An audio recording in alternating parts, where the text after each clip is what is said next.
Okay, so I'm making this video because they are threatening to dismember me, and that means to cut up someone's body. I have my Bible right here, and I'm gonna tell y'all what took place. So there was a woman when I was a little girl. There was a man abusing me named Cedric Brown, and his mother was in the vision. And when I was telling the mother that her son had abused me when I was a little girl, it was as if she couldn't, like, she was like, oh baby, like, I'm so sorry and everything, but it was almost like she was like, just let it go, just let it go, like she didn't want to acknowledge it.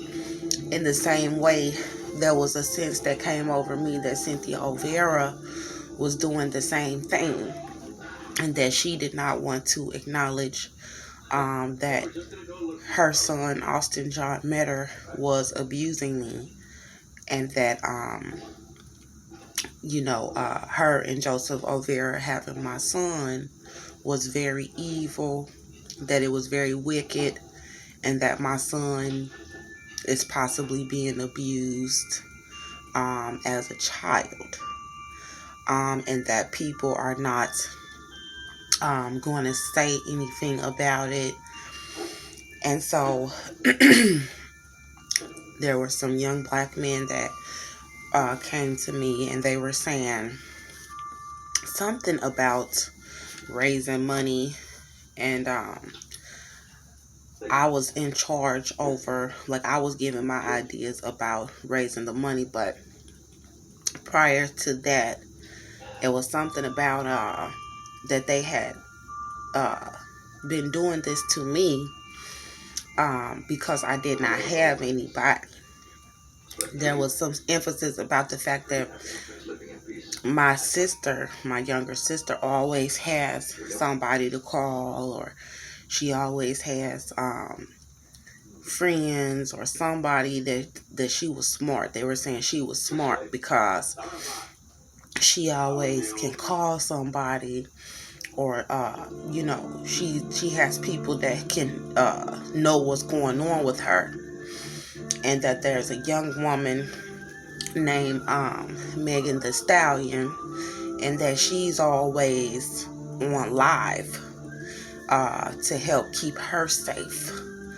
But that with me, people know that I'll be in the house by myself, and that I won't be on live, or I won't have nobody to call, or just know what's going on.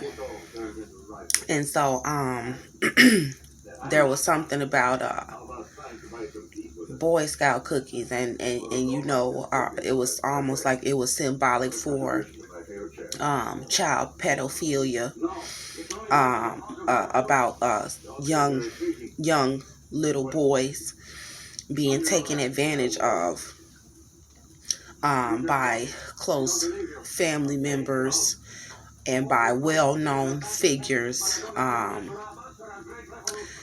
and people in the world, and people in the community, and people that appear to be normal, and that they're molesting little kids. And so then I was threatened, and the threat basically was, first, the threat was already there. Oh, they want to cut you up. They want to take you somewhere and take out your brain and cut you up. And then they were telling me about a very well-known rapper and his wife, and that there was a young woman who they brought that the rapper had brought to his home, and that the young woman found out about the things that he and his wife were doing,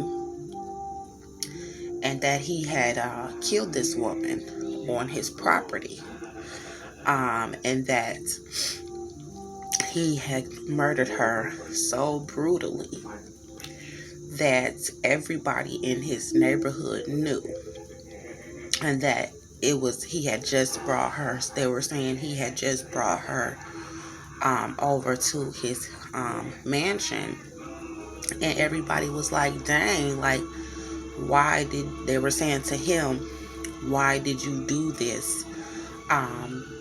Why would you brutally murder her like this in the neighborhood?"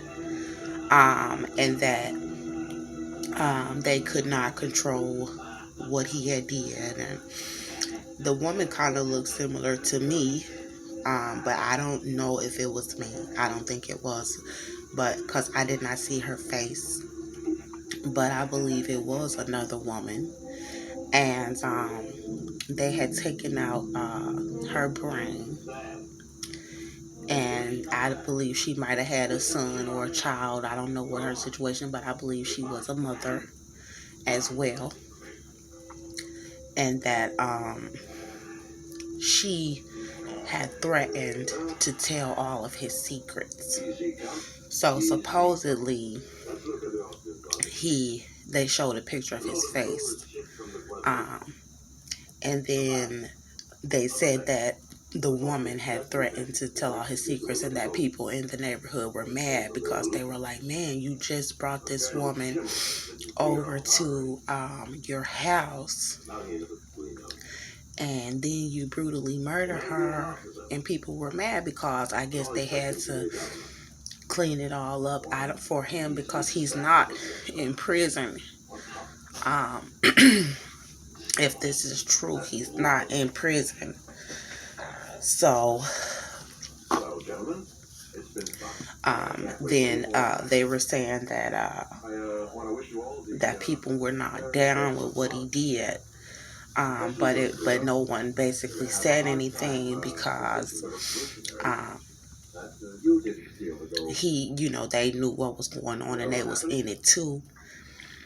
But they wasn't cool with the fact that he didn't even know the woman. He brought the woman over there, and she threatened to tell some stuff, and then he done killed this lady himself and dismembered her body himself. And that people in the neighborhood didn't really say anything openly. Like, they didn't put the story on the news, and they showed the newsman. He was a white man. He was an older white man, and he was warning me. He was like, "It's not too late for you to get out." And so I was like, okay, well, I need to say something, because you can threaten to dismember me or whatever, because I don't want anybody molesting my son. And I was abused. And so, yes, these rapper and celebrities, they know about what happened to Andrea Jones. They knew that I was in the back of the jail. They knew that I've been pregnant. They knew. So when I got out and I saw how people in the communities was acting, all that makes sense. But it's showing that we live in a country where they're doing pedophilia. And my son is very beautiful, and I guess they feel he's that he's in a good addition to this little child sex trafficking ring. So they're threatening to kill me and cut up my body because I want my son, and I will stop at nothing to get my son away from Cynthia O'Vera and Joseph O'Vera. And they don't want me coming out to tell that they are wicked. And I wouldn't have had to say anything had Austin Metter not have been abusing me, and I still have my child. So they were showing me that the reason why people are doing whatever they are doing to me is because I don't have anybody that will do anything about it. That there are women in this world who do know what's going on, but in order to keep themselves safe, that basically they have these big following, people who they can communicate with on a day-to-day basis. So these women are trying to act like I have not been abused since I was a little girl. And the men who have been abusing me, are walking around free in the society because they're a part of this cult. And then they have my child, they have my son. And they have abused me so bad that it ties back to all of them. It's the entire community, because a young black woman is being abused. My son has been taken from me. There is no reason for Joseph O'Vera and Cynthia O'Vera to have my little boy. I do not know what they have possibly done to my little boy. And if you're going to threaten to kill me and have me dismembered because I'm saying that, then people need to know before I go out that I do believe that Cynthia O'Vera and Joseph O'Vera have been molesting my child, or that they want to, or that they have him in the state of mind of things that he does not need to know about. I understand that this could come off as defamation or a lie. This is why I have not made the police report. So they could say that it's defamation or whatever, but this is my child. These people are trying to murder me, and they are a part of the satanic occult. They are KKK, Aryan Brotherhood members. They have recruited blacks because Satan is at the top of this. And then the devils are in the midst of it all, and the black people are worshiping them, and they are aware of who Satan is. And this pedophilia is what draws the line, because they don't want to come out as child molesters. So the way that they are taking people's little boys and then trying to do away with the mother through death, and incarcerating them until death. This is very evil. The reasons why our family is not speaking out, the reason why the politicians are not speaking out, the reason why the pastors are not speaking out, the reason why no one has spoken out is because what I'm saying is true. So I already knew that they wanted to dismember my body, because when my investigator, Jim McDougal, found out the evidence to my case that Austin John Metter had been attacking me and my child in the Baytown Seafood Restaurant in Conroe, Texas, my investigator came to me in the spirit, and he basically let me know that he was not going to bring forward the evidence, and that the conclusion of the matter was that they wanted to leave me cut up in the woods for an unknown detective to find my body, and that they would never put out the information. And I was mentioning that the news, I had called Fox News, I had called different people to let them know when they were chasing me in the streets. And they did not cover the story. They started coming after me, mostly white men and women. They started coming after me to try to get some kind of story about me to put in the news, to say something bad about me instead of covering the story about the fact that these people are out here trying to murder me in the state of Texas. So they had black people, some of the ones who I mentioned, trying to stage different altercations and situations so that the news reporters can hurry up. You'll see a white man come on his bike real quick to try to get it on camera, because this is what they rather put out in the media. And I'm noticing that YouTube is they are putting out the videos that don't really have nothing to do with my case for people to look at, instead of the stuff that's really, really important. So, I'm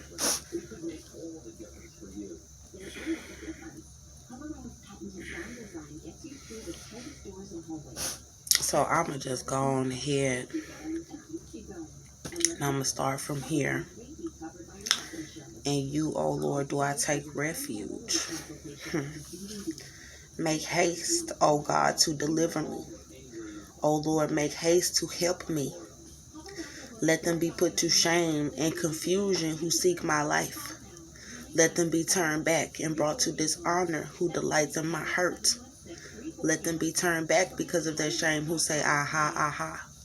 May all who seek you rejoice and be glad in you. May those who love your salvation say forevermore, God is great, but I am poor and needy. Hasten to me, O God. You are my help and my deliverer, O Lord. Do not delay. In you, O Lord, do I take refuge. Let me never be put to shame. In your righteousness, deliver me and rescue me. Incline your ear to me and save me. Be to me a rock of refuge to which I may continually come. You have given the command to save me, for you are my rock and my fortress. Rescue me, O my God, from the hand of the wicked, from the grasp of the unjust and cruel man. For you, O Lord, are my hope, my trust, O Lord, from my youth. Upon you I have leaned from before my birth. You are he who took me from my mother's womb. My praise is continually of you.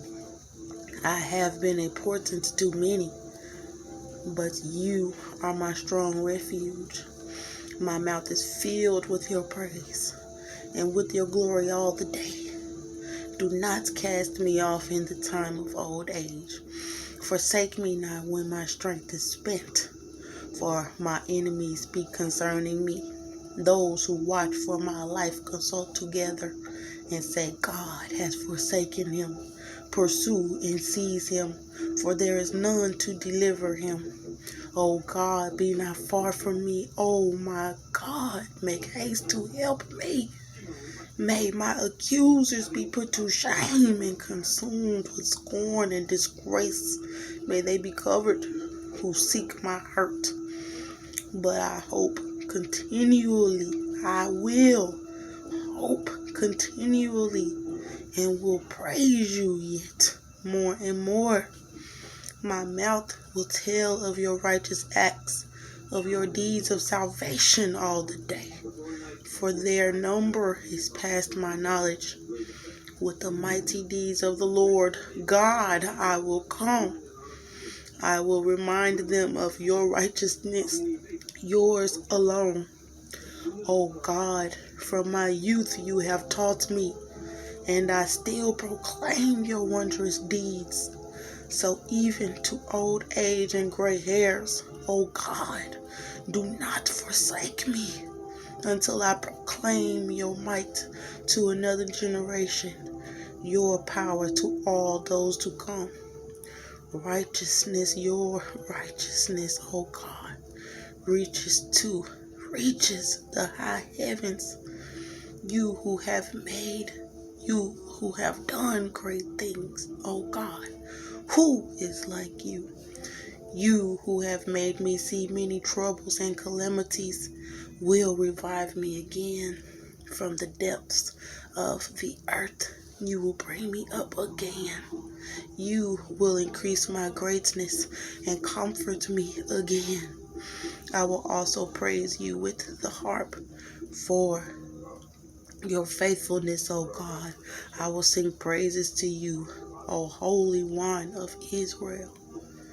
My lips will shout for joy when I sing praises to you.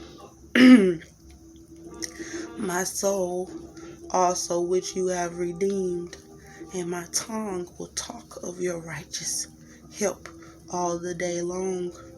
For they have been put to shame and disappointed, who sought to do me hurt.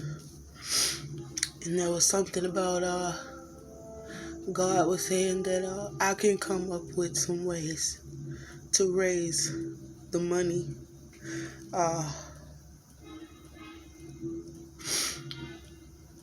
I have a GoFundMe account.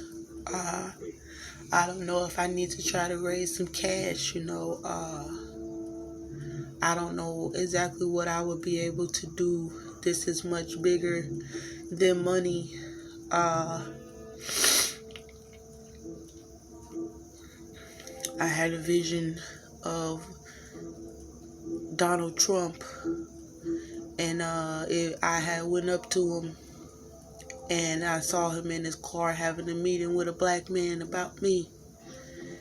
And I ran to try to get evidence, like, oh, he over here talking to the president, is over here, having a discussion about my situation. And the Holy Spirit went up to him, like, let me take a picture of you real quick then. And then he ran off. Like, he got in his car and started speeding away from me. And it was almost like he was like his face looked so real, his whole body, like he looked a little bigger face, a little bigger in person, and he was running. He didn't want to talk to me. He didn't want me to know that he knew about what was going on. And this is bigger than me just being able to get some money, because you can have money, and then no matter where you go, these people can hurt you and your children to cover up the things that they have done. I do not feel like the women who did this to me, who poisoned me in the Montgomery County Jail, in my pregnancy, I do not feel that their lives are more worthy than mine, for the entire country to be trying to kill me to cover up for what they did. Also, I do not feel that the correctional guards or the men who came into the jail and poisoned me, in my pregnancy, I do not believe that their lives are worth more than mine, for them to try to kill me to cover it up. Anything that anybody may have done to my son would be highly abominable and disgraceful. But I don't think that anybody should want to kill me to cover up what they may or may not have done, or what they may be planning to do. It ain't worth it, killing somebody just so they can molest a child and abuse a child that don't even belong to them, who I was protecting, and he never should have been taken from me. I do not believe that Judge Tracy Gilbert, who illegally gave away my child, because my child should have never been taken from me in the first place. They sued me for male-born halo matter while I was incarcerated on charges that I was not guilty of. So my son never should have been taken from me. Nobody should have ever sued me. Cynthia O'Vera should have never sued me for custody of my son. She sued me. And Austin John Metter sued me for custody of male-born halo Metter while I was in the Montgomery County Jail in Conroe, Texas, for charges that I was not guilty of. I should have never been arrested for protecting my son, protecting my pregnancy, and protecting myself. They should have never arrested me. So there is no, oh, you're going to sue me for my son when I never should have been arrested. And no one should be trying to kill me and dismember my body to cover up my pregnancy and the fact that they have been denying my pregnancy. No doctor in this country who has lied and denied my pregnancy is worth me being killed for. No nurse who lied on the blood test is worth me being killed for. There is no friend who was involved or family member who was involved or knows are worth me being killed for because of their involvement in the matter. And because of the racist white brotherhood, my life is not less than the entire brotherhood because of what they have done. I should not be killed because of what the white brotherhood has done. I should not be killed because of what they have done or may continue to do. None of the people's lives are worth taking mine. And I don't mean to say it like if they're trying to save their reputations and cover up their sins to the point where you want to try to threaten to dismember my body. And this is why they want to try to find a reason to arrest me because I don't have any warrants. I don't have anything on my record. So they want to try to find a reason to arrest me because they don't want me telling their secrets. I wouldn't have known your secrets had you not have told me. Had you not have they not have shown me, then I would not have known. And when my son was just a baby, they started to show me their secrets and things like that. And then my baby daddy got involved with them and came into my home, and he tried to hurt my son. He was hurting my son, and he was hurting me, and I've been pregnant. So because he's white and they are operating under Satanism, they have blacks, very high, powerful blacks, millionaire, billionaire blacks, who are on their side because they have also been serving Satan and the white man. So Judge Patty Maginnis was over my case while they were doing all this satanic evil to me in the Montgomery County Jail.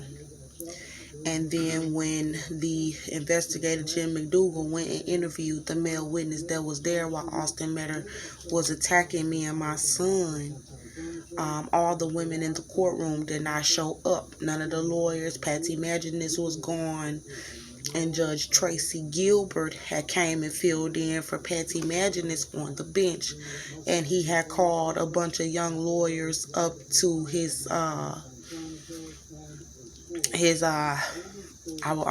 little chair that he sits in, that was actually Patty Maginnis' seat.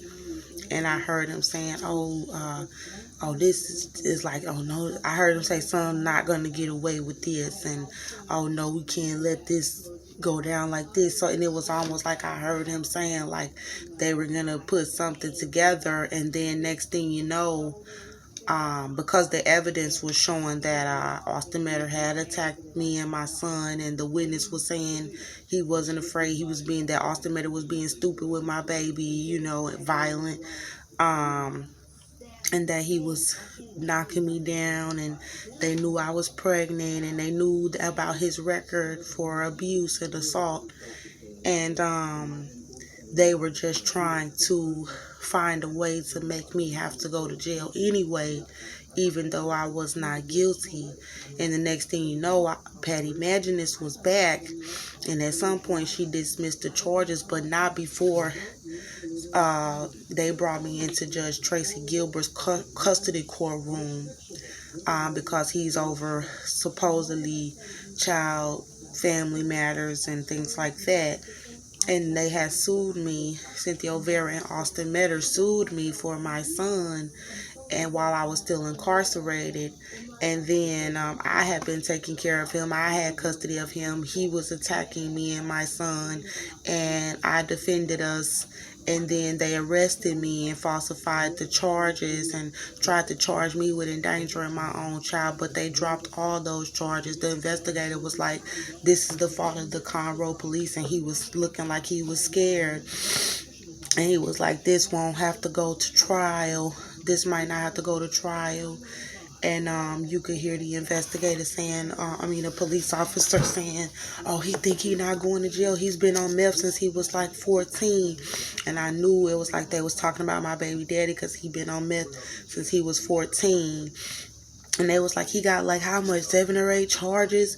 And he does. He has like that many charges, and they're all violent or just very mischievous, menace to society type charges. And basically he was saying, oh, he think he's not going to jail, but he's going. And he didn't say it directly to me, but it was like he was talking to somebody else outside where my investigator was talking to me, and my investigator, Jim McDougal, was looking like he was like kind of scared, and I couldn't understand because I was very afraid.